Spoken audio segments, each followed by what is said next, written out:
Yes, yes.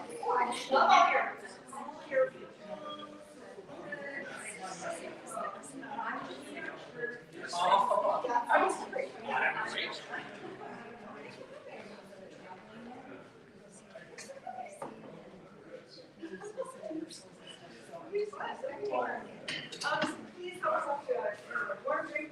Yes. Yeah.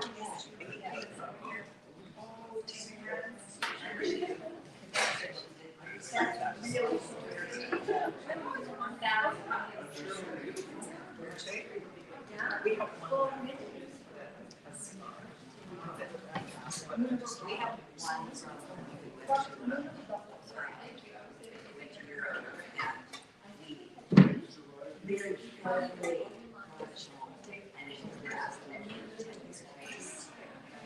One of my students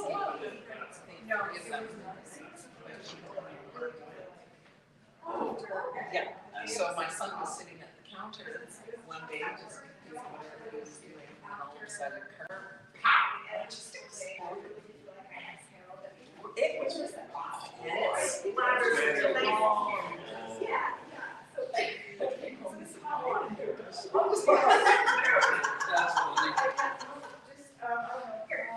I believe you, yes. So we just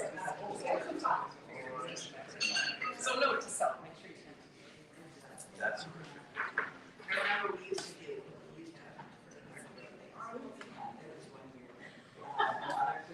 How much gold is like? I don't know why you're behind it. Because it exploded.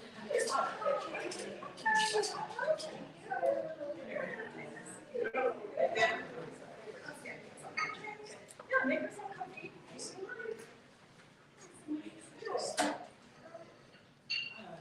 Do you want to sit here? I can go sit up here. Oh, no worries. You're okay. Yeah. We're actually pretty nice.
Finally, on some third book. Well, somebody's waiting for it.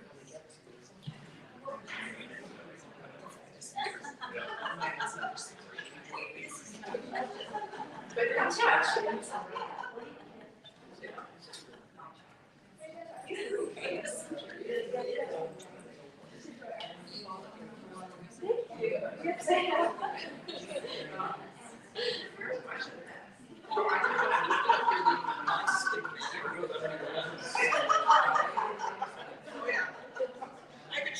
we're sisters, so mine is artist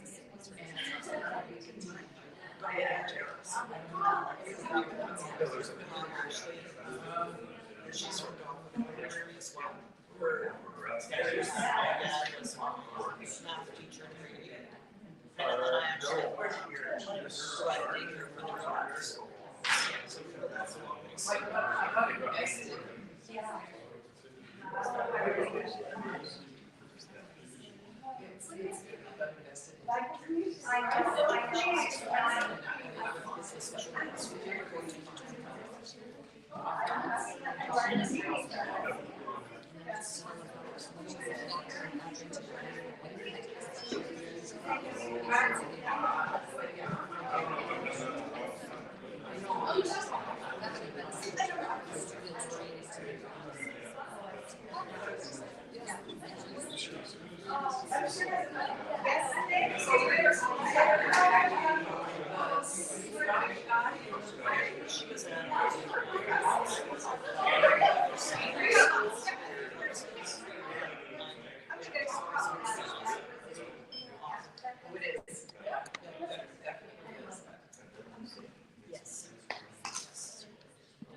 Yeah. So I'm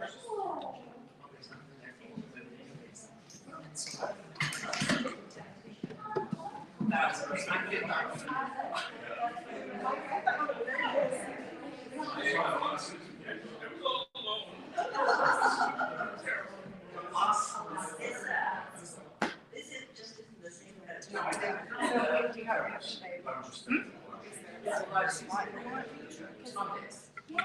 and I'll hold my okay, so they'll just get behind me and you'll be able to see me.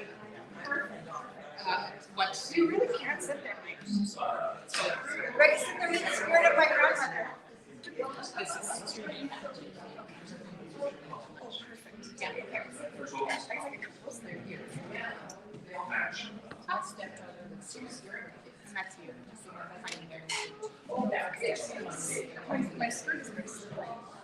Yeah. Roll off here. This is fun. Hello, everyone.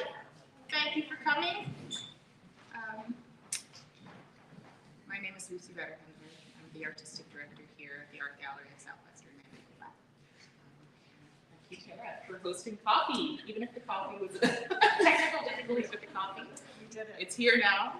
Please enjoy. We are located on Treaty 2 territory, which is the shared lands of the Anishinaabe and Inuit peoples. It's also traditionally been shared by the Anishinaabe, the Dene, and the Cree. It's also the homeland of the Métis Nation. We say this because we're talking today about legacies that have deep, deep histories, and we can't do that without acknowledging the land that we come from and where we currently reside. We are here to take a slow walk to counter the quick walk that you took through the exhibition at Hayes Community Gallery, The Eternal Question by Tara Leach. We are so happy to have you here. I will read a quick bio, and then we'll just get on our way. Tara Leach lives, works, and creates on Treaty 2 territory in Brandon, Manitoba.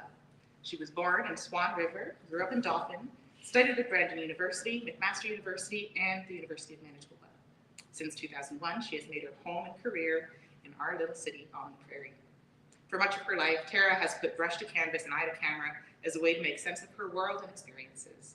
As a teacher of the visual, performing, and literary arts at Neelan and now at Prairie Hope High School, she has been encouraging young people in our community to find their creative voices for over 20 years. Tara is captivated by nature, theater, knickknacks, stories, and she looks forward to becoming a kind newcomer. Welcome, Tara. Thank you so much. You'll agree, interrupt us with questions at any moment. Yes, as informal as possible, please. Yes, I'm so happy to hear from anyone at any point with questions or thoughts or responses. All right, so let's just open the exhibition with this piece, origin story. All right, so this artwork is inspired by and based on a dish of Pasenka. I'm going to just move and get them. They're right here. And the motifs and imagery in this work are all drawn from this bowl. So the Pasenka are eggs that are painted by loving hands. it's a Ukrainian tradition, and most of the eggs in this bowl were created by my mom's neighbor, Mrs. Talpash, just down the street. And this bowl of eggs was in my environment while I was growing up. So it's part of the reason I call this origin story, because I don't know if anyone shares the kind of upbringing that I had. You'll remember these bowls. There were so many coffee tables throughout my childhood that had a bowl of Ukrainian pasanka on them. And I remember being told not to touch them so many times throughout my childhood. I didn't. And this bowl of pasanka survived many, many decades intact until I broke more than one with rough handling while I was painting. I was picking them up and turning them this way and that way, and you can see this one's broken. And there's one that I destroyed completely because I get excited while I'm working and picking it up, turning it this way and that way, trying to find the inspiring little tidbit, and now some of them are broken. So, but it just makes me think about like those instructions that we get as children, and don't always take them seriously. And sometimes you can see in the work that I make that sometimes I'm a little bit resentful about some of those messages about how you should behave, especially as a woman or as a girl. But I really should have followed that advice, right? Mom said don't touch it, and I shouldn't have touched it. I mean, they're eggs. Yes. Yeah. And it's worth mentioning that this is, I think, the biggest painting in the exhibition. So, like, blowing up that scale is really important. Yes. The imagery here is so tiny, right? And it was super exciting to enlarge the imagery and celebrate it in a big way, to make it so big. Yeah. And it's also the last one that you painted. You were like, I want to open with this one. That's right. Right. That's right.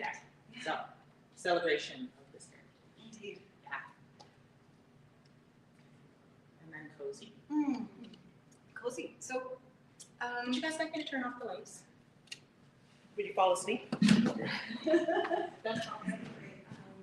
So I paint my daughter a lot. Being her mom is a huge part of my life and a huge part of who I am. And documenting her growing up and keeping a record of it and celebrating it has been part of what I do in my paintings. I take a lot of pictures of her, and I have throughout her whole life, and she's been extremely patient with me doing that. I'm so grateful. And something in the exhibition that I'm interested in, or in the work that I'm interested in, is over time, the way that I'm allowed to sort of take her picture has changed. When you have a small child, you just sort of grab those snapshots without asking. Maybe that's not good, but we do that, right? So I took lots of pictures of her when she was little, and arranged them the way I thought they should be arranged, and captured the moments that I thought should be captured or were outstanding moments. And then over time, she started to say no, or to not like the picture, and then I'd have to put it aside or not share it. And so she started to take more control over her image over time. I think that's really cool, and that's a lesson for me to learn as a mom, or that I learned as a mom. And now she's a bit older, and she is extremely generous again with her image and what she allows me to do. When folks ask her if it's odd in any way that her face is all over the art gallery, she's very gracious, and she's at peace with it again. So this particular piece, Cozy, oh my gosh, it's just one of those moments where everything is right in the world. And as a mom, that is such a beautiful feeling, right? Maybe parents can relate to the desire to have your child just wrapped in blankets in a safe place, and nothing can touch them, and they're just completely at peace. You can just take a breath in a moment like that. So the lines on the left and the circles on the right. Oftentimes when I use abstraction or geometric shapes, they kind of bring a spiritual element. So I was trying to create that sense of just like being enclosed, but in a comfortable way, and to enhance that feeling of being cozy. And I also just really love the yin-yang sort of composition of it too. I just think it's fun to look at. Please feel free if anybody has anything they want to say or questions or those ones. What's the name of your cat? Peaches. Her name is Peaches Leach. Thanks for asking, David.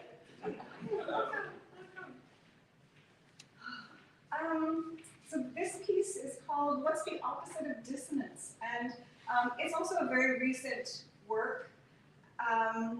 Over the last couple of years and throughout the work, I wrestle with cognitive dissonance a lot. Sort of that idea of trying to have a nice day and make a nice day for the people that I care about, my family, my students, in jangling opposition to what's going on in the world, right, in terms of polarization and climate crisis and all the things that are happening.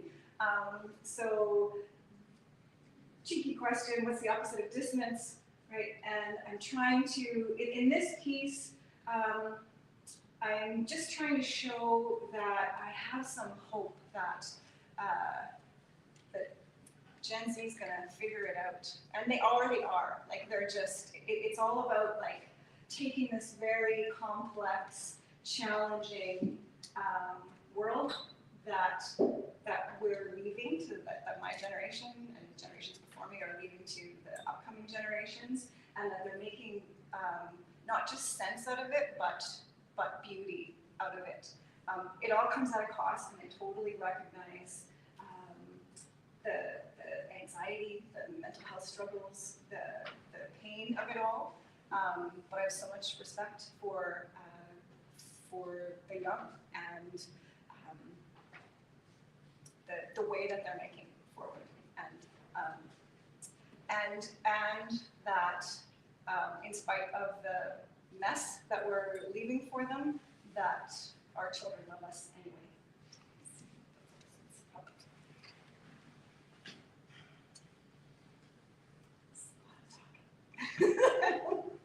How old was Wayne?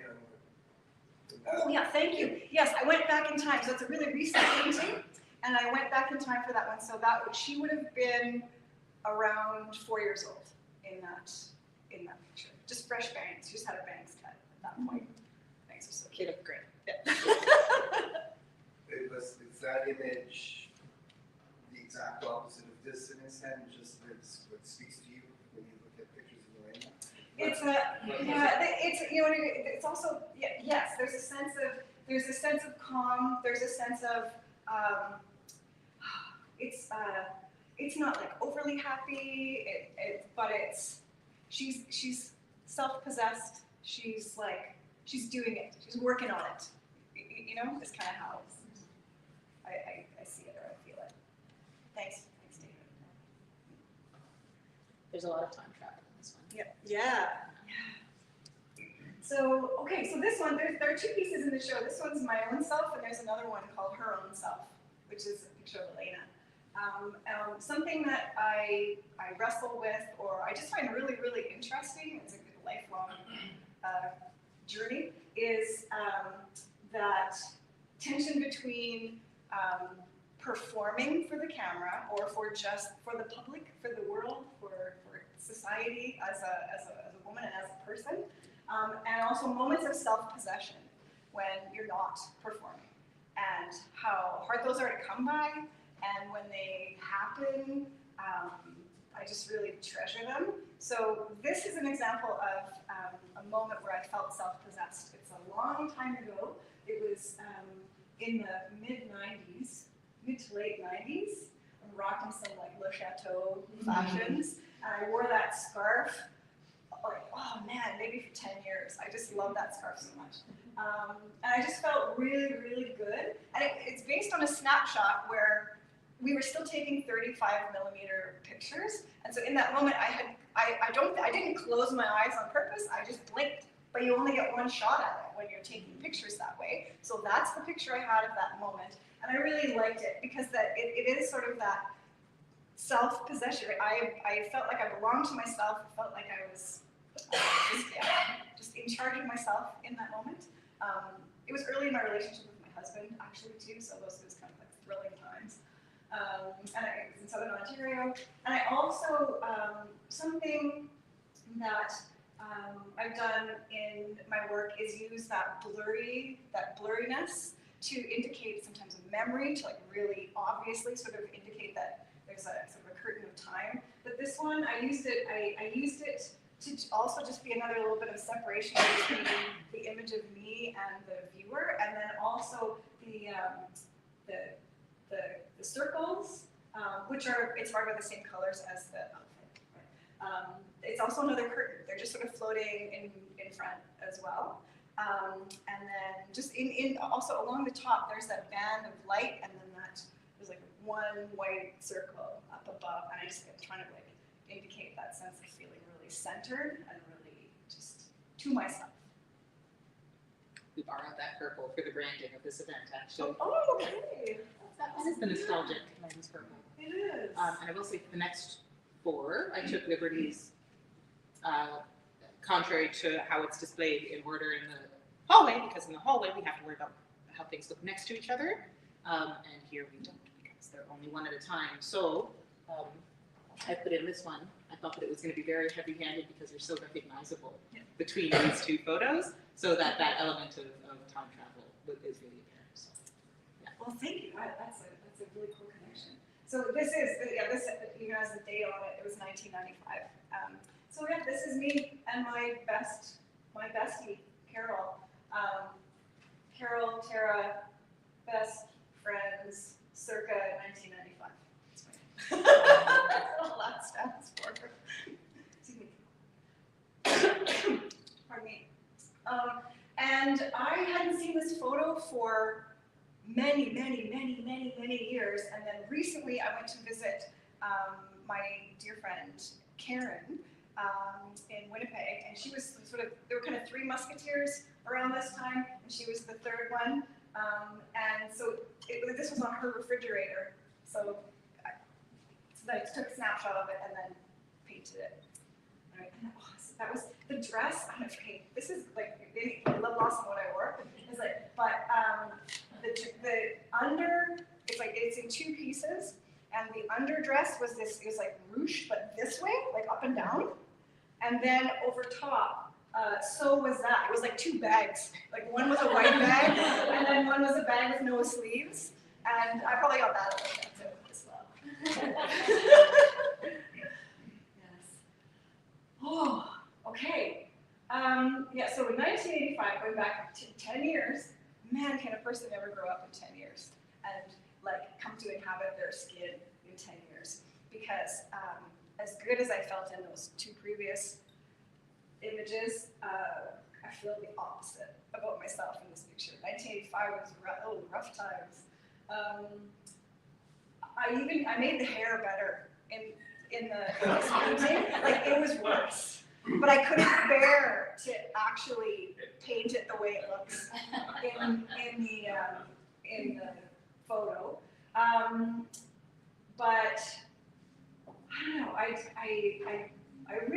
Something I really love about this one is the surfaces and the nostalgic surfaces. So that I still have that shirt that's in my mom's hope chest. I don't know if anybody recognizes that reference, but you just have like a big chest and you put sort of old treasures in it, and you put some mothballs in there and like keep them forever and ever. And so that shirt's still in there. That's not Peach's Leach. That's my previous cat, my previous orange cat named Fonzie, named after Arthur Fonzarelli on Happy Days. I forgot to pick the name. And yes, just the surfaces, so these nostalgic surfaces, right? The denim jeans, the little tube socks, that sleeveless, it's such poor fashion choices, but the sleeveless pale peach shirt, and then this outstanding chair that with the poppies, like the orange poppies, and I really tried to sort of like reproduce the aginess of it. Almost kind of looks dirty in certain places. The thing I think I like the most about this is those nostalgic surfaces and fabrics, and the feeling of time travel that it creates. Speaking of which. And then even farther back. And as much as this is the same color palette, it is a different. I think it's a cover that goes over a couch. So these ones are roses, the other ones were poppies, but they're so 70s still. Both of them are so 70s. And then there was sort of a line of tile on the wall, and then there was paneling. It's so rich, right? Like these surfaces. And another pale peach little sweater. This to me is a moment of self-possession. When you're wee little, you don't know that you have to smile or pose. Like I might have only been, I was under 2 years old. 2 years old maybe in this one. A little bit cross-eyed, but you can see it. I'll work that out later. And yeah, I do feel like this one is a moment of self-possession because it's before you learn to perform. Unlike this one. I don't know. I'm curious, how many people in this room find clowns terrifying? Is it a 2, 3? No? How many people love clowns? A few? Yeah. And then you've got some mixed feelings? Yeah. Well, I generally find clowns terrifying, but this one in particular. So this is a performance that I documented. It was a gift from my uncle, a beloved figure in my life. My mom's her oldest sibling. She loved very much, and out of love and generosity, he gifted me this crown. And so I posed for this picture to say, I love it. Thank you, Uncle. Yeah. And then I went and I hid it. Like after this picture, I just tucked it as far away in the basement as I could and tried never to return to it. It's hidden behind my hair, but then there's actually a nose, a hard, red, shiny nose, and you turn it and it goes, and then it turns back and it plays this little song. Oh, I just gave myself a shiver. So yeah, I mean, again, well intended, but so this is my performance of saying thank you, right? And we do these things, right? And so by this time I'm 5 years old and very conscious of what is expected and what a good little girl should do, and I did. Oh, there. So there it is. That's the her own self that goes with my own self. And obviously this is Elena, my daughter. This is not that long ago. It's from 2023. And apparently there's a really beautiful hallway. It might be in a bathroom in one of the old buildings at BU, where it's super great for selfies because the light is so beautiful, and then there's this frosted window behind you. So she's taken this beautiful selfie. So now, and now she curates her image in the most enchanting way. And the pictures that she and her friends take of each other are just, it's like this whole other art form. Like, I just love it. And so this one with the frosted window, so then there's her reflection, and then look what happens with the stripes of her shirt. There's one plane and another plane and another plane, and it's just so magical, and there's so much depth to it. And I just look at the way she composes her face. she's killing it. Oh yeah, this one's so fun too. Oh, she's so kind to me. Okay, so this actually is, this is an image inspired by photos. Like, okay, so not only do our young people take amazing photos, like the previous one, this one is a staged photo, right? So this is like, we put on a costume, or you like design an outfit, or you, it's like sometimes there's an element of fandom or those kinds of things. So this one is Elena wearing a wig to look like Eleven from Stranger Things, you know, when she has the long blonde hair, and it's a waffle. She's got an angle in the picture that she took, and that's her knee, actually, the green circle, like it's her knee instead. So, but I just had some fun, because I just thought it was so evocative, right, the image that she took, and then I kind of took it in my own direction. I like, like Art Nouveau, and I just liked how I sort of played around with making her look almost like stone, or like, I don't know, I just had a lot of fun with it. And then the heavily decorated stenciled hair, and I just had a lot of fun with how like some graphic it was, and the line work. And there's some little sparkly doodads glued on there too, because Yeah, the photo doesn't do it justice. It's bedazzled. it is bedazzled. Yeah. Yes. Yes. Okay, so this one is a response to a prompt that was given by one of the artists in the Free Flow Art Collective that I'm very happy to be part of. We meet usually on Monday nights, once a month. We met for, is it already, it's a whole year, Doug, is it? Yeah, so about a year.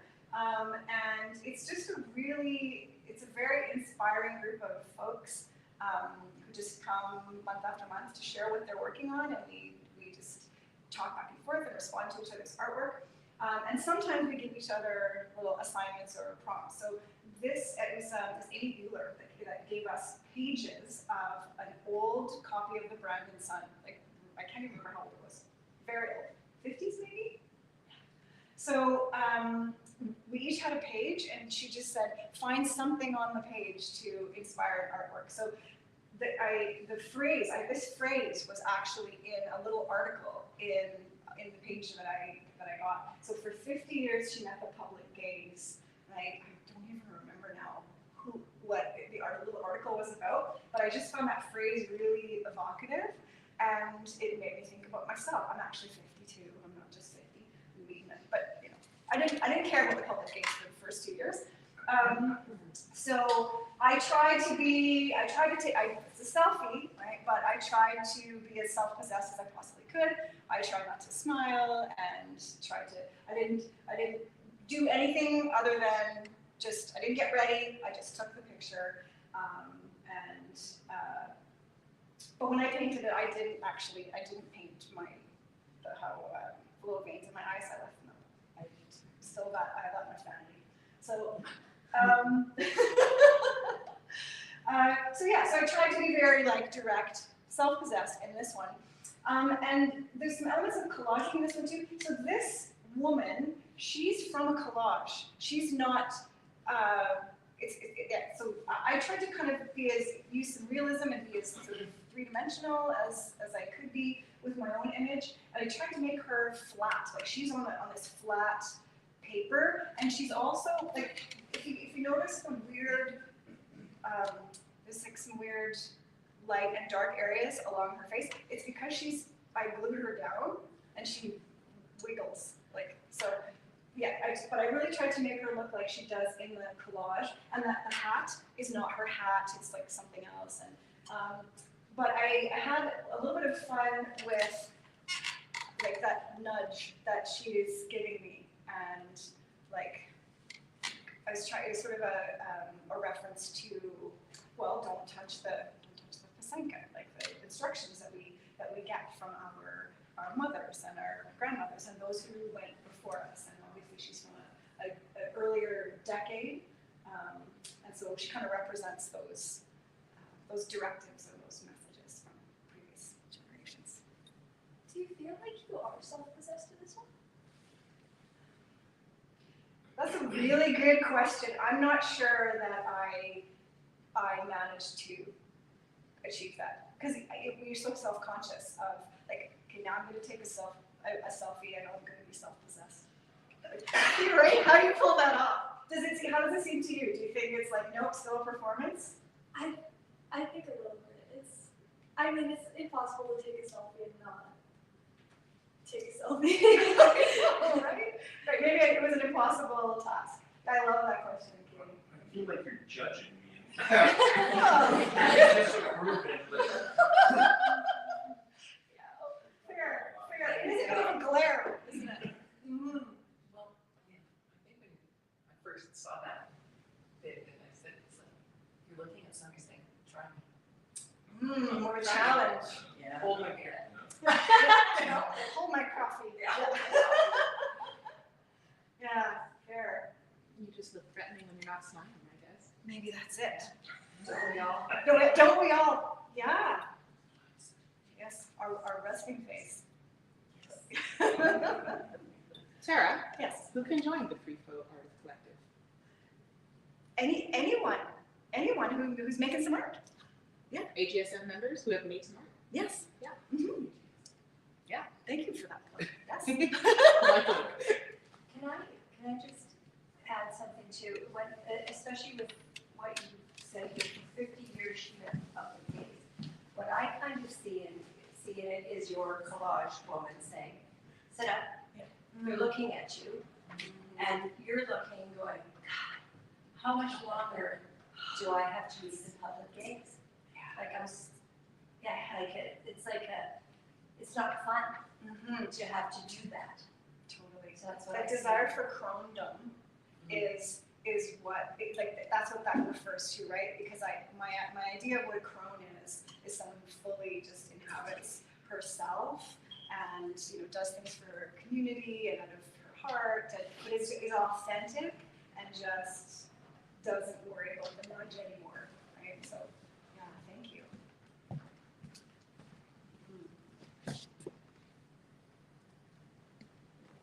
We're moving on to the other series. Okay, yeah, so jumping over from the really personal portraits, there's a number of works out there that are these collages. So these paintings are based on collages that I make using vintage magazines. And oh man, do I love digging into those weird magazines. They're super weird. Like if you ever get a chance to go back and flip through a magazine from the 60s or the 50s or the 20s, like do it because it's such an adventure. You're gonna just see things you couldn't imagine. So I'll make collages and then paint parts of them, reframe them, look at this part, look at that part. And just I have a lot of fun making new connections. And something that I really like to do with those magazines, which are full of those directives about how to be a woman, I like to pull them apart and then put them back together in ways that are kind of funny or playful or cheeky.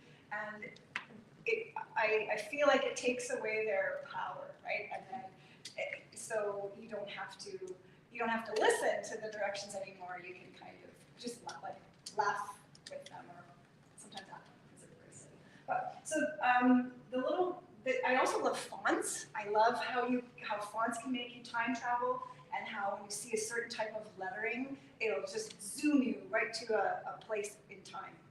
And so the 1950s and early 60s, there was a real fascination with science and progress and being a scientific homemaker. And so coffee it's this kind of coffee because it's been scientifically tested, right? And it's always very vague, right, about how that worked actually, but 4 out of 5 dentists agree. They were still saying that in the 80s, right? But so there's this huge fascination with a scientific kitchen and home, refers to some of that. And I would like you to just notice too that that little tiny hand that holds, it's got there's a little candy heart almost. The word on it is no. It says no. No. Okay.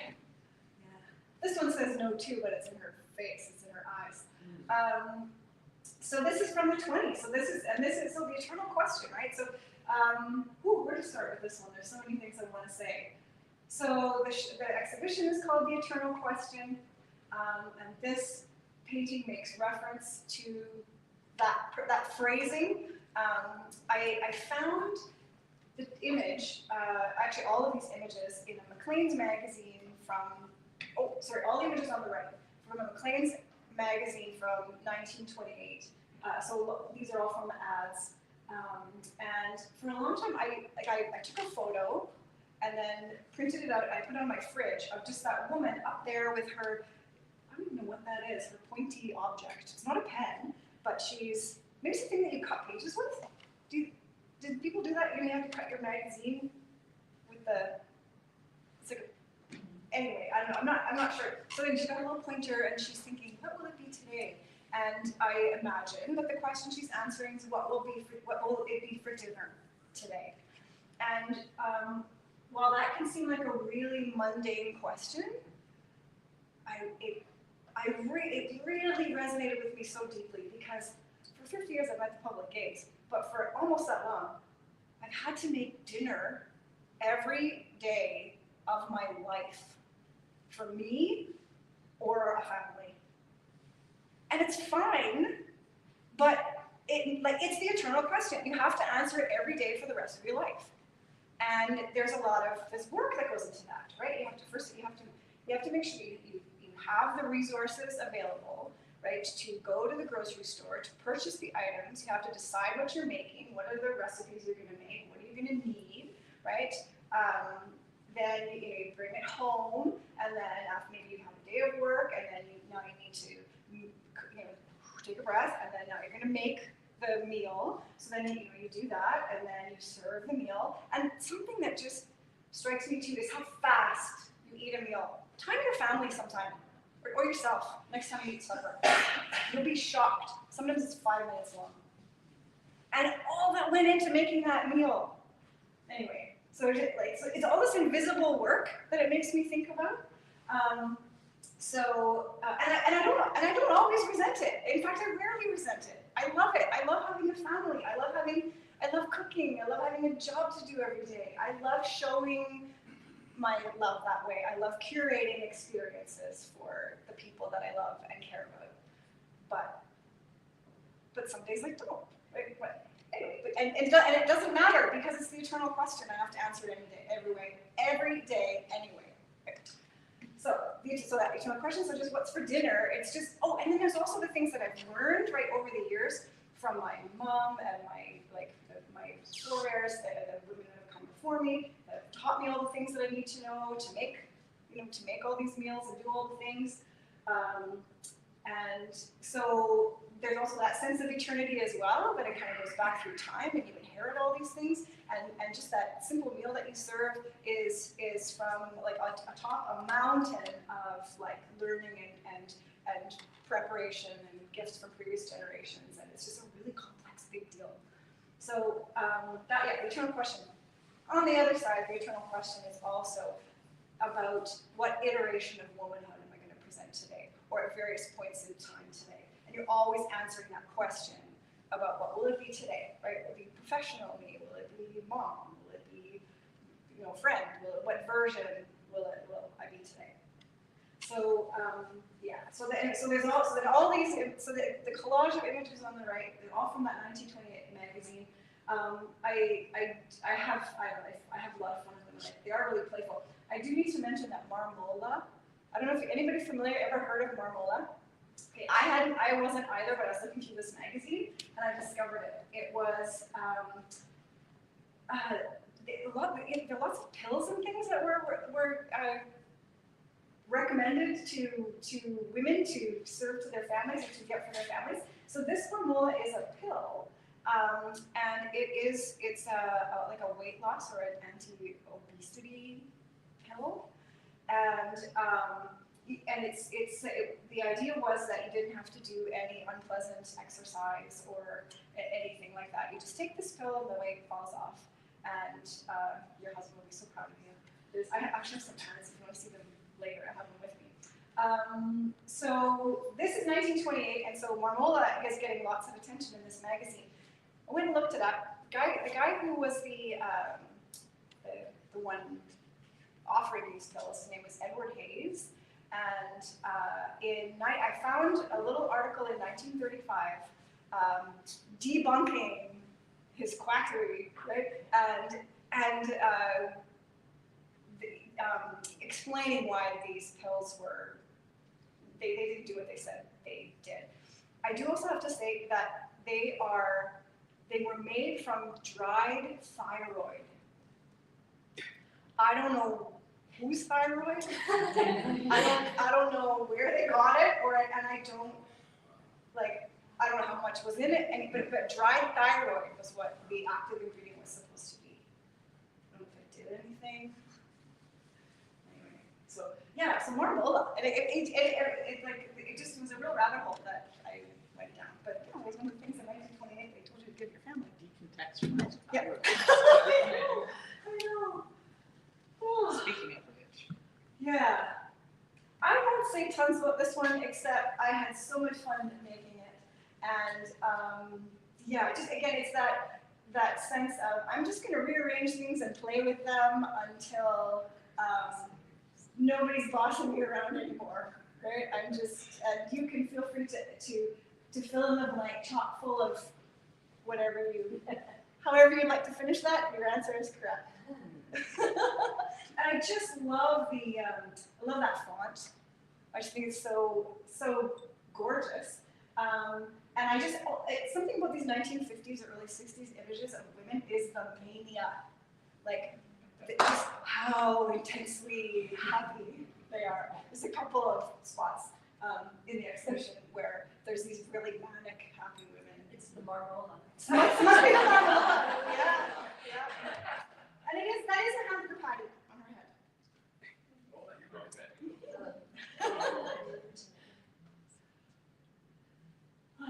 Okay. Yeah. So this one, I call insulated. Right. So insulated is kind of tucked behind her.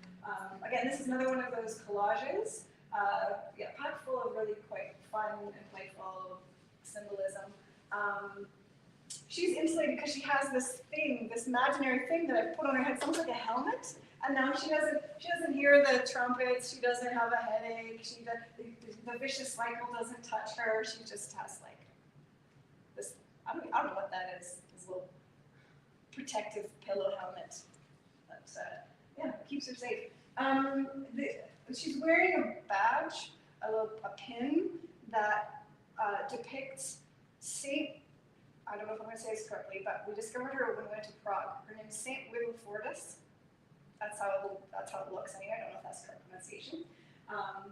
But she kind of became, my understanding is that she kind of became like a sort of a feminist icon because the story that went with her that we were told is that she was a young woman who was expected to marry someone that her father had chosen for her. She did not want to do that. She's middle ages, a long time ago. She did not want to do that. She refused. She was being forced to do it, and her refusal wasn't enough. So, in order to make herself unattractive, she grew a beard. And now she was no longer a suitable wife. And this is the truly horrifying part. Her father crucified her, is what we were told. So, but none of that is really a real story. What St. Wilfordus came from is images, really, really old images of Christ on the cross, wearing a robe that was very dress-like. It was just a medieval garment, right? And it was misinterpreted later on in this way, that it was a woman with a beard on the cross. And so then the story of St. Wilfordus came out of that. but it was just a misperception of these early medieval images of Christ on the cross. So, had to include Saint before this. Okay, another collage. This one's nodding a little bit more to the 80s. I don't know if anybody remembers legs, pantyhose. I see some smiles. But that image, that young woman up there bending down, showing you her lovely pantyhose, that's from a legs ad from the 80s. I added the bricks on her back though, because she's bent over in this very sort of cute, evocative way. But yeah, I don't think she's going to stand up again. Got her there. And then yeah, periodic pain. I was just playing with that. It's, multiple meanings of we're talking about menstruation, but just periodic pain in general. I will say this is a piece that a lot of women who have visited the exhibition are really struck by. Really? Really, really talk about you being their heads or something because of this piece, which does say something about the number of people who are suffering. Yes. Oh my gosh, thank you for that. I will just also point out that the two colors of the dots, right? The red one is obvious, right? Actual menstrual blood is that color. But we often, if you look up at in the corner, there's a blue. In the commercials or the ads, whenever they would show, again, they were so popular in the 80s, don't see them as much anymore, but if you have a demonstration of how much liquid a pad will absorb, it's always this very hygienic looking blue liquid. So there's the nod to the blue liquid as well. This is a marathon. You can take a break. Get a coffee. Marathon. Woo.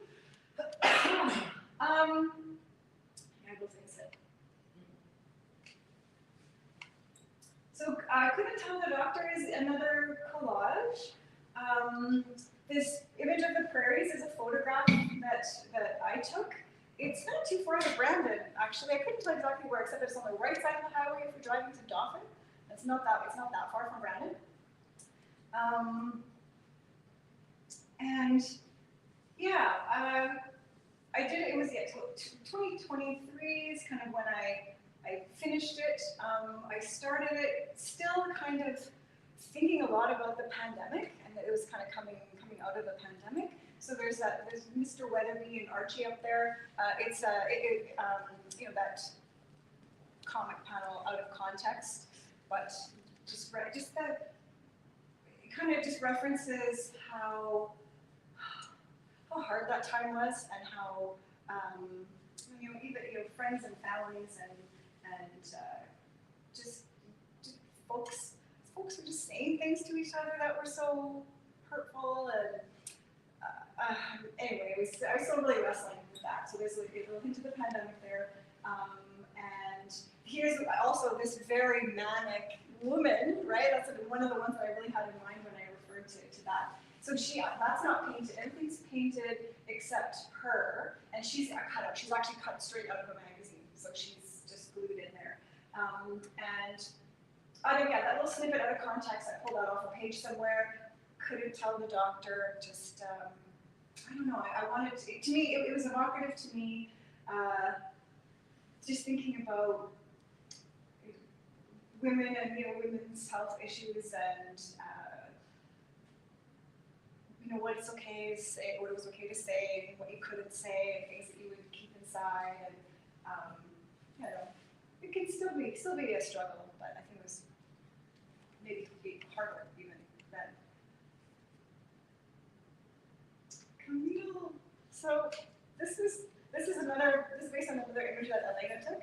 So when she was young, she was about 10 years old, and she was staging all these amazing photos with her dolls. So she would dress them and put them in certain contexts, and then she'd photograph them in these really dramatic ways.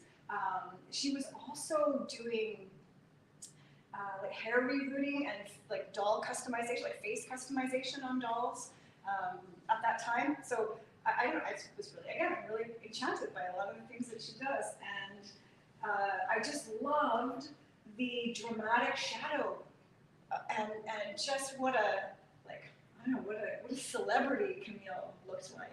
And I loved her fluffy blonde afro. Like, I just think she's gorgeous. And then this coat that she's wearing has this huge fun fur, and yeah, I just loved it. I loved it a lot. And then I was also playing, because of that,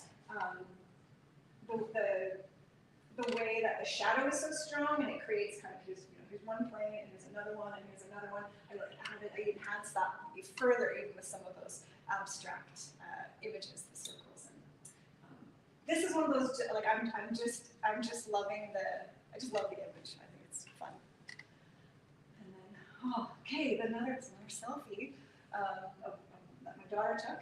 So we were in the car, and the sunlight really hit her face in a way that lit it up. Like, it was so bright that it changed the color of her eyes to this incredibly pale green, and I don't know, almost turned her into like an elfin figure to me. And so I just I had a lot of fun with that. I just played with that, and I'm not sure about self-possession in this one, but I just felt like things feel really complete and quiet, and that this one, I feel like this one breathes. I just don't have time to say about it because I just feel. What's about the 5 cents though? Just it's visual. It's Compositional. It's compositional decision, and I just think that font's gorgeous. I think the font is so elegant. Is it a magazine?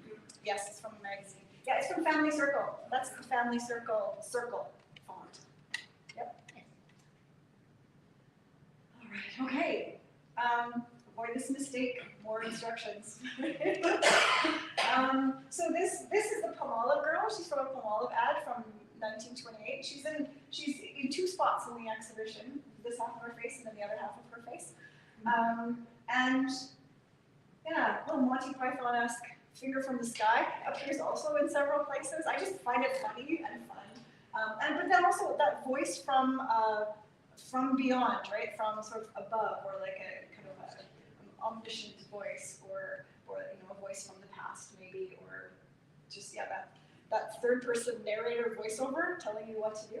So yeah, this is from. I'm really proud of the parsley. I really feel. I just really am like, yes. I thought it was some good parsley there, and it's actually like cheese whiz from the image, but I made it purple. So avoid that mistake. Yes, David. There's a lot of purple in your stuff. Mm-hmm. Does it have any special meaning to you, or is it just always? Yeah, no, I don't. That's not a thoughtful choice. Purples are just gorgeous, I think. Yep. Yeah, another super fun collage, I think. So I really love this font, and also again the 95 cents, not a no message there, except that it's just so arresting and attractive. I love the font, and I love the red in this one. So it's here, there, and it's everywhere. That's from that image is from my sister's wedding, and Elena got to be one of the little tiny flower girls, and I just love the seriousness and the determination of her doing her job. She got this one flower, and it's just adorable, I think. And but then I had some fun sort of pointing her gaze at some other things. This is Jin from BTS, Worldwide Handsome Jin, for K-pop fans. And so part of this is just a nod to Elena and her influence on my music listening. Because I stopped, when she was born, I stopped listening to music because I was too busy. I was just busy being a mom. And then it took years for me to start listening to music again, and then it was music she was listening to.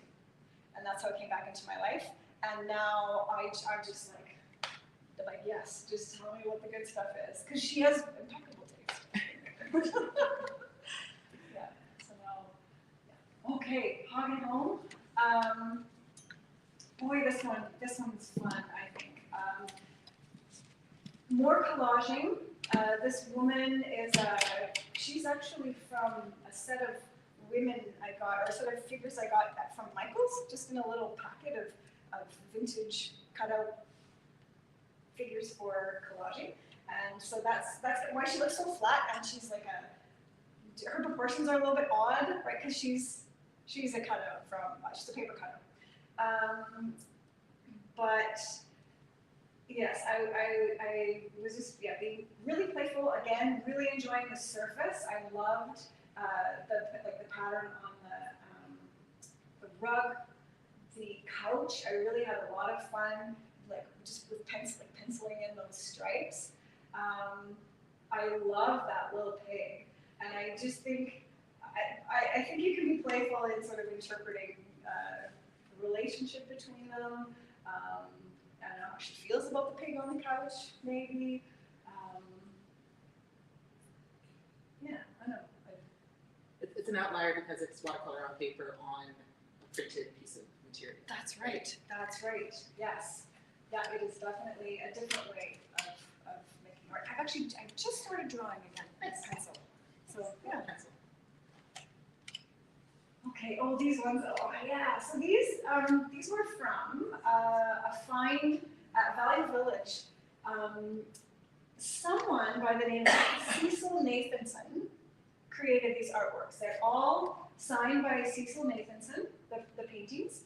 I did some reaching out on social media to try to find this person. Like I would, if anyone here knows Cecil Nathanson or anything about him, I would love to connect with him, and I hope he thinks it's okay what I've done with his art. But I found it at Valley Village, and so I felt fairly free to interact with it. Almost everything can be ripped off again if I ever do meet Cecil Nathanson. He's like, no, take it off. I want it back. Like, so I just had a lot of fun collaging and creating these weird little worlds, and it was like a puzzle piecing together. Then I cut out that blue shoe, and then it just fit on those two stumps. It was exactly the right angle, like where the heel was and where the front of the shoe was, and it just fit. And so plugging these pieces from the vintage magazines into these Valley Village found artworks was just such fun, and and finding echoes within them, like so that in the one on top, the forbidden apple one. So there's the apple woman with her arm akimbo, right? And then the little figure in the fruit bowl, there are two, her arms akimbo. And so I'm just sort of finding some different fun connections and places to plug things in. And then mountain laundry right up at the top there, where she's like doing laundry on the top of the mountain. And then there's a sundae up there too. And this pepper, it was in the magazine, that's the way it's lit. It's dark on the bottom and light on top. So I found a nice spot in the painting that was dark and light and where it kind of made sense and kind of worked. So I smile when I talk about these because it is just so delightful to do them. It just turns life into a cartoon. So that's fun. They're so joyful. They feel very like feminist in a way, especially after seeing those other ones that were like about oppression. I don't know, they're just so happy and silly and colorful. Thank you. I'm glad you feel that. Yeah, and then just a different way to use it's almost like it's a gun, like that the hair dryer, right? It's just there is that little sort of undercurrent of like cheekiness or challenge, right? Yeah. Thanks, Katie. Okay. These are fun. If you get a chance to walk through the exhibition and read all their titles, they don't tell one story, but the titles kind of give you a hint about what I find special about each of these images. So Some of these are collages, some of them are close-up croppings of other artworks that I've created, like those mandala pieces. One actually is full of pictures of Tom Jones, and the other one is full of pictures of Iris Apfel, the fashion icon. You'll see some repetition in the little collage. The collage ones, like Waste Not, Want Not, appears a couple times. That was taken out of a vintage magazine. I used it in a couple of different ways. Yeah, Paw and Pearl and Looking Yellow-less. Peaches got to be in the show again a couple more times. I really love Ducky's World. It's the same photo that was in Couldn't Tell the Doctor. It's this. I put a little duck in there and took a photo of it. Right. So that's this is a lot going on. Another one is like chock full of S. Right. There's one that says Complete Bull. Just playing around again. Just sort of answering back to some of those messages that we receive. I'll just leave it at that. We do have some of these digital collages in card form for sale in the gift shop as well. As of, I think, yesterday at 5 p.m. Okay, cool. I'm excited to see those. All right. This one, okay, so another collage. This is a work just about my gratitude for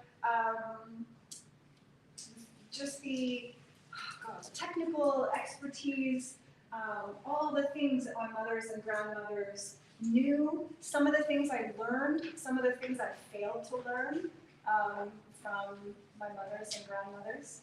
The foraging, the mushrooms there to refer to foraging, the photography, cooking, music. There's a reference to religion, and so and gardening and that type of science and those kinds of things. So this is a celebration of all those things, and the doilies that are filling up this room. Right, some of those are made by my mom.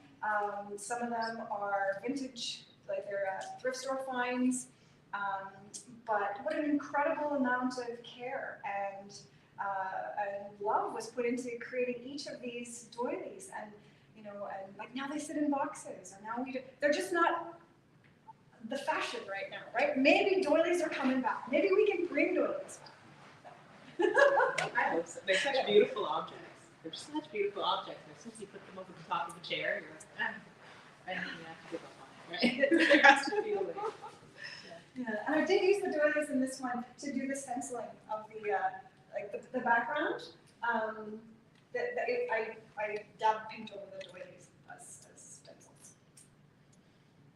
When you brought this one in, it made you sad.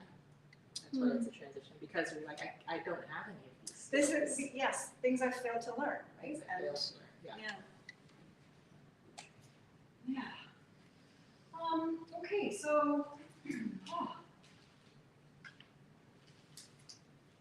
I won't talk too much about this one. So this is a Trinity self-portrait. So I'm just kind of making reference to a trinity of characteristics or attributes that I would like to hold on to or cultivate. And these are messages, sometimes in a religious context, sometimes just in a personal context. These are messages that I've received from my mothers and grandmothers about what is good and right. And these are the pieces that I want to hold on to. So the one is about just the holding the heart, is that just about like the world needs your love, and go forth and share it. Right. So and there's the one hand with the paintbrush and the line, right? So just that creativity, right? That I somehow got the message that making art was a good thing and helping people find their creative voices was a good thing. And so I want to continue to do that as well. And then the flame, the Pentecostal flame, right, is that sense of activism and trying, in spite of the fact that things look really dark sometimes, and I'm not always certain how much effect I'll actually have, to keep trying to be an activist, to keep trying to make something better, to just keep trying. So those are sort of the three hold on to and take forward. So these next few pieces are from the part of the show that is about my eco-anxiety and my panic and almost often despair over the world that we're leaving behind to the young. Right? It threatens to silence me right now because if I start to feel those feelings, it can be really, really difficult. But we can't not talk about it. We have to move forward with it. We have to keep working. We have to keep trying. So what I have today, just it makes reference to that that sense of what we have today might be more than what we have tomorrow. Instead of the idea of progress, things we'll have more tomorrow. We might have less tomorrow. Whether it's in terms of biodiversity or options, what to do and how to make this situation with the climate better than it is. We might have fewer options. So, and then the moose, the young moose there, it is a reference to biodiversity and like how lucky we are to just sort of drive through Riding Mountain National Park and see a moose on the side of the road. But it also brings back the story of my daughter and how she wants to see a moose and she's never seen a moose with her eyeballs, right? Like an actual moose in the wild, and she's like, I just want to see a moose. And so when we drive through the park, she's like scanning. She's never seen one. And then I saw that moose like 2022, right? It was just not fair, right? So I'm trying to give her the moose, right? But it's also like that. Again, it's like I want to give you something good, and I'm so sorry that it's not. That what we're leaving you is not. And so then this one's called Laughing Daughters. And that's what it's for, right? So that my Carol and I in that picture, the painting from before from 1995. This is her daughter Calla. And so it's just one of the great joys of my life, the connection between those two girls. They're 9 years apart, but they're just they're peas in a pod. And if you get tired and feel like you just want to give up, remember the Laughing Daughters and keep going. That one's about. So this is from a while back, and this one actually really connects to me to the opposite of dissonance. What's the opposite of dissonance? Because here she's wee little, and I painted it when she was little, and so what I was trying to sort of represent there in an abstract way is that very complicated. Almost booby-trapped world that a child inherits, right? You make this lovely childhood for them if you can, and then they go out into the world and find out what it's really like, and it's really jarring. And so it's like she's holding the string, and if you pull it, everything will kind of come down, and her expression, that's to me what it says, right? Like, like, this is my task. This is what I have to do. So, another one. Always thinking about the legacy that our children are receiving. This one's a little bit also. I felt a little bit hopeful with this one. And I feel more and more hopeful over time as she gets older. But so to me, it was like her processing. Like, okay, so this is I pulled the string, the thing's bounced, and now I got to find a way forward. And so then this is her in a moment of self-possession and inward looking, figuring out how she's going to do that, right? And I'm always struck by how she does that, how her peers do that, my students do that. I just tell young people, take that moment and then they find a way. Incredible. What were your thoughts with the background, like the raw canvas? So what was your question? What were your thoughts with the The background. Okay, so almost like I was trying without using like numbers or letters or anything like that, but to kind of make almost like computer chips and technology and like figuring things out, like being really smart, you know. And how we're like, yeah, sort of, yeah, figuring things out, and being smart. That's a kind of a different style for you. That painting is really fantastic. Yeah, it's like it is open, right? And it kind of breathes a lot more. The white background. Yeah. That's hard for me to leave it like that. Mhm. Ooh, sorry. Oh, that's okay. That's the photo. You can look at it It's outside. kind of appropriate, right? Because it's about energy and sound waves and things like that. But yeah, so I'm having some fun with collaging, and this is an image from Elena's childhood. She's wee little, and I actually painted it. It says 2024 because I reworked it, but when she was actually that little is when I painted the first version. This one is a little bit of a departure too because I used marker and watercolor on the figure, and then the background is acrylic again and collage. So it kind of brings sort of two ways of working together. And yeah, just trying to, I don't know, take that, it's like a call to action, right? That little tambourine, and trying to respond in a good way. Yeah, this one's also a little bit of an older piece, and I won't say too many words about it, but I really love this composition. But I'll just say I just love the strength of the pointing, the powerful diagonal of that, and almost like it's now like she's giving the directive, like do something, right? But whatever is in that spot, now right now it's 3 little leaves. I had a little fish there before. I put different things there and popped them off again, and I don't know. I still am not 100% sure what should be there. Maybe it'll change again over time. Right now it's 3 little leaves because that felt right for now. And then fartles, yes. Gosh, I thought I made fartles for other people, but the longer I talked today, I feel like I made fartles for myself. But fartles is the bear is the name that I gave the bear, because fartles is an old-fashioned word for burdens. It comes from, I encountered it in a Hamlet soliloquy, right? And so yeah, fartles are burdens, and so it's a funny little pun, right? Because what fartles bear? Who will fartles bear? Can't remember.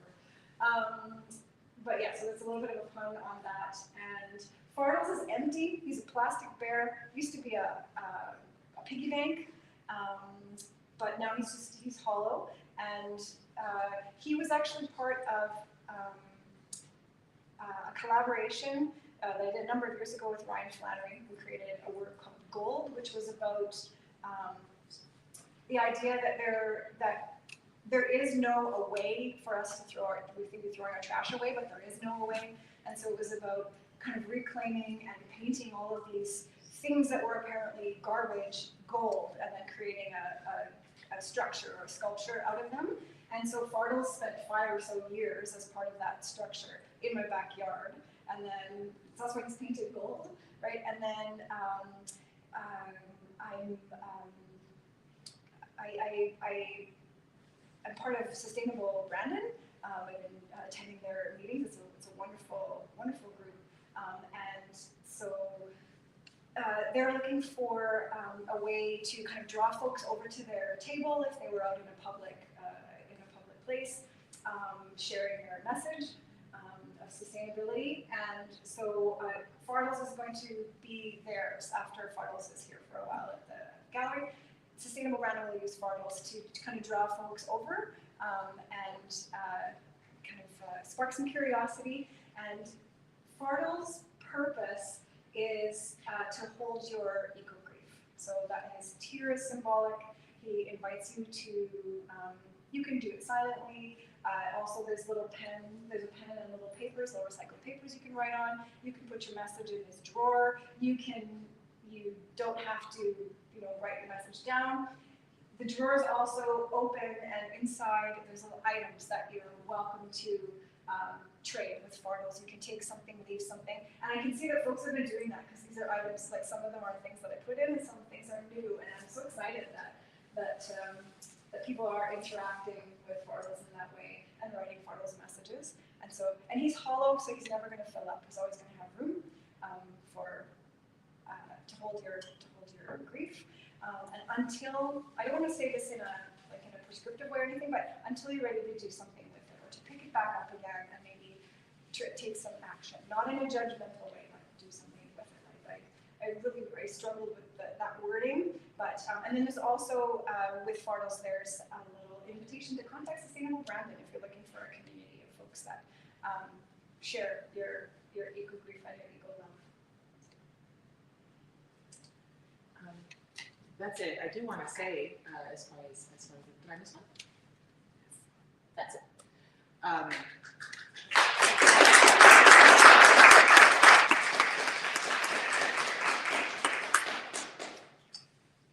So 2 stories as far as like insider scoop. One is that you gave me the content. Some of the wall labels have a little bit more description on them, thanks to Tara. And before I printed them, she said, no, I have to rewrite the Fardals Fair one because it's just so hopeless. And like, so there's been a pendulum swing for as long as I've been talking to Tara about this exhibition, about owning the grief, and you had this impulse to give people hope, right? And so that was make sure that they have something they can do. And then when I was building the slideshow yesterday, I took out the messages so that I could show people, and I felt like that was wrong. So I have read them. I don't think that anybody should read them. But I will say that the overwhelming theme is people writing, I don't know who I should be, right? And I'm so happy that the contents of the drawers have changed as well, because I think those souvenirs, right? That's what a trinket is, the souvenir of your past, and they were giving these things to you. I think it's just really, really beautiful. Yeah. Any questions? Yes. You've used a very impressive technology to allow us to go through an equally impressive collection of work that you've done and talk about them in a very efficient manner. Now, the question I would ask is that 20, 30 years ago, this technology wouldn't have existed. And you wouldn't have been able to have done what you've done this afternoon. So the 2 questions I have are, one, does the existence of this technology affect the way you do your art? And perhaps one is a Tara question is the art that which is on the canvas, or is it that which is on the screen? Yeah, wonderful question. So when you're speaking about the technology, what I'm thinking about is how we capture an image, right? So there's the camera that we carry out of us all the time, right? That digital camera. The fact that we can take so many pictures, we can select them, we can curate them, we can. There's no end to how many photos we can take, and it's changed the way that we do document our lives. And I think that's really fascinating, and it is part of the work, like those different kinds of sort of selections that we make, who decides to take the picture, how that we do that, what with the technology we have available to do it with. Yeah, that's a really interesting part of the work, and then you're also referring to like how we got to talk about the work today, just sitting here rather than walking around in front of the artwork. Yeah. And I got a thrill when I walked in and I saw, it's all cozy and it's so big. And I'm like, wow, that's bigger, make it bigger. Or just the four works, the Cecil Nathanson works that you just went past, and just seeing all 4 of them together, or seeing the backlit, or the backlit image of the photos and how the light shines through them and it does something new and something different. Like that to me is really beautiful and interesting too, and it's something new. Just like in the member show and sale right now, there's a photo. I forget which artist it is, but there's a photograph and it's lit from behind. Yeah, Rob Levitt. Yes, Rob Levitt, right? So lighting that photo from behind turns it into something new. And it changes the colors. Yeah. Yeah, thank you for your question. I don't know if that's an answer, but I think that's Well, really the- fascinating. Yeah, the other part, perhaps more to Sarah, is what is your art? Is it that which is on the canvas, or is it that which is shown on the screen? And I have no answer. Yes, to that or is question. it I the- know is- that you have, but yeah. I think it's an interesting thing to think about. Yeah, or is it the moment of noticing That is, that just you, the last that precedes all of it, how we decide to capture it? Yeah, well, that's a great question. impressive public work. Oh, thank you. Thank you. The way that you paint Elena is just so beautiful, and it's just like so much overwhelming love. And it's such a beautiful love language. How does she feel about it? Like, does she have a favorite painting of herself? That's interesting. I haven't asked her if she has a favorite. She's just very patient and very generous, and I don't think she minds it. Like I have left her, like someday I won't be here, and I've left her all of these images of how I saw her, and that makes me really happy. And I don't know how she would feel about that now, but I think maybe someday she'd really love that. You know, it'll be a nice collection for her to have. So thank you, yeah, thank you. Tara, I'd like to ask, sort of getting back to the Pasanka, Yes. the eggs, and I think of the hands that made them, and the women who had no formal training in color, and they had, the world that they were living in was so rough and hard, and yet they were able to create such amazing pieces of art, beautifying pieces of art. So I love that you've included that in that first image as well. Have you ever done it yourself? Like a long time ago, in a very clumsy manner, probably in school. Like I have had a kiss guy in my hand, and I have done a little bit of it, only enough to discover how difficult it is. Yeah, that's it. When you look at the details to it. And that planning process too. Like you have to do you cover over the white first, and then the yellow, and then the orange, and then the red. You have to go from lightest to darkest, and so you have to, not only do you have to know what the colors and things you want to do, and the imagery that you want to use, but you have to know the order of things, and the dimensions, because they have to match up. and they have to go around the egg. The scale of it, it's just when I think of the babas and the aunties and everybody that were sitting around the kitchen tables with candles doing that. It's Yes, it is. even just incredible. empty them. To empty them, and then like just me handling them broke them. So they have to take you have to make the little pinhole, you do on the top and the bottom, and then you blow the egg out, and then you have this incredibly fragile little canvas. It's amazing art. Amazing, truly. I don't, Chris Reed, who does eggs, Yes. she doesn't blow them. She just lets them rot until they become a little Morocco. And the Which is little, very the little yolk interesting. is rattling Yeah. around inside. I had no idea that, because you have this perishable item, and she makes it something that should last forever, right? Yes. Yeah. Wait, so if they were to break, would they smell? Do you think? Not once they rattle. Once they rattle, they're just Once they it's just rattle, they're over. just done. Fascinating. That's so cool. Oh. On my side. Ooh. What did you say, Pat? We had one blow up, Explode? it had been hard boiled. Yeah. Oh, Yeah, and I don't know what happened, but it never rattled, it was like pow, wow. and it stunk. And it's stuck. So it stayed. It was meant to be. I don't know. That's why they said don't touch. Don't touch. Yeah, don't touch it. All the work that went into it, don't touch it. Yes, yes.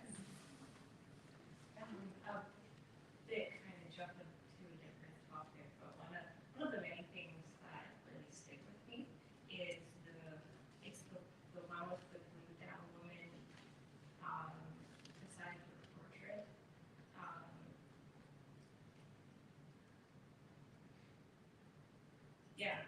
Yeah, and the contrast between the glued down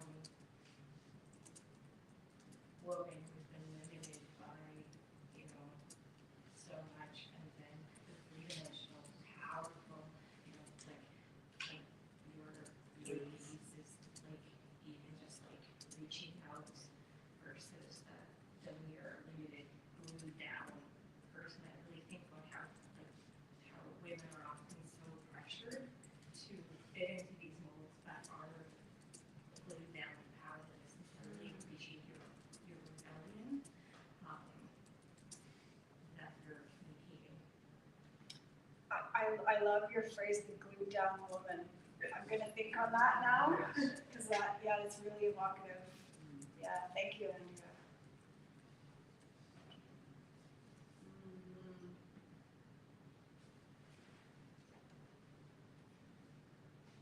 All right. Well, thank you everybody for coming. Thank you. The eternal question is on the Safe Community Gallery until February 12th. So tell your friends, share the video.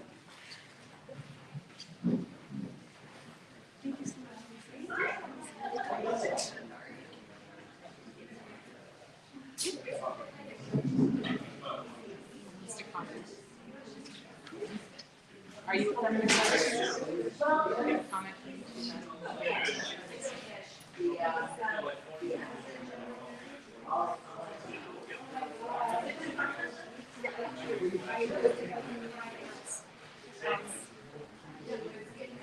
I would say people are concerned about performing their own. Just a perfect thing to do.